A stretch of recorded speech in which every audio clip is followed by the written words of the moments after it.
It has to do with character. Your greatest opportunity and responsibility is not so much the making of a living as it is the making of a life. Whatever else one may accomplish in life, you have failed if you do not make yours an honorable, useful, trustworthy life. Horace Greeley is reported to have exclaimed, "Fame is a vapor, popularity an accident, riches take wings, those who cheer today will curse tomorrow. Only one thing endures, character." In commenting on Mr. Greeley's statement, the late Dr. Dwight L. Moody wrote, "These weighty words bid us all remember that life's one task is the making of manhood. Our world is a college, events are teachers, happiness is the graduating point, and character is the diploma which God gives man. It would be great to live in a world in which all men recognize the importance of character and then make an honest pursuit of the same, beginning with our leaders and flowing down to the common man on the street." Unfortunately, this honorable trait called character has fallen upon extremely hard times. Apathy with respect to such things as integrity, honesty, and character has infected a rather large percentage of this nation. When we add to this the abysmal ignorance of its citizens with regard to character's essential contribution to a stable society, we begin to understand why the call for honesty and integrity on the part of those who would lead us into the next century falls largely on deaf ears. If polls come anywhere near reflecting this nation's attitude toward the importance of character in her leaders, then it is indeed much later than we think.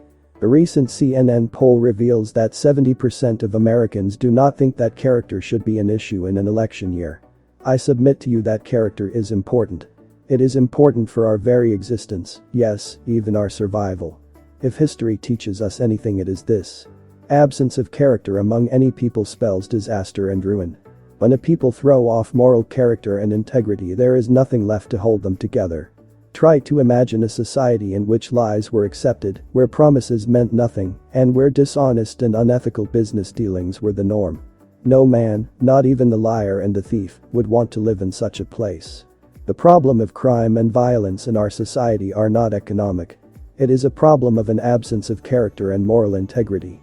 Washington continues to crank out anti-crime bills, each one tougher than the previous, and yet our crime rate continues to escalate. A number of years ago, producer Norman Lear made this observation: "At no time in my life has our culture been so estranged from spiritual values. Our problems lie beyond the reach of politics alone." Perhaps it is time for every single American to pay closer attention to the words of the psalmist. "Blessed is the nation whose God is Jehovah, the people whom he has chosen for his own inheritance." Psalm 33 verse 12. Let us pick up our Bibles and read again the words of Solomon. "Righteousness exalts a nation, but sin is a reproach to any people." Proverbs 14 verse 34. It has been said that no institution can rise any higher than its leaders. I think the same is true with regard to nations. If our leaders are not willing to exercise moral restraint, how can we expect any less from the citizens?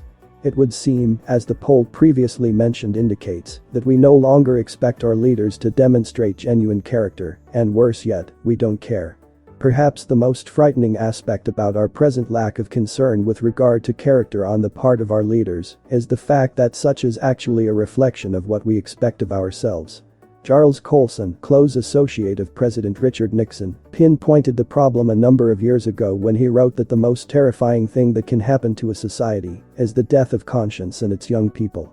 The future depends largely upon the present.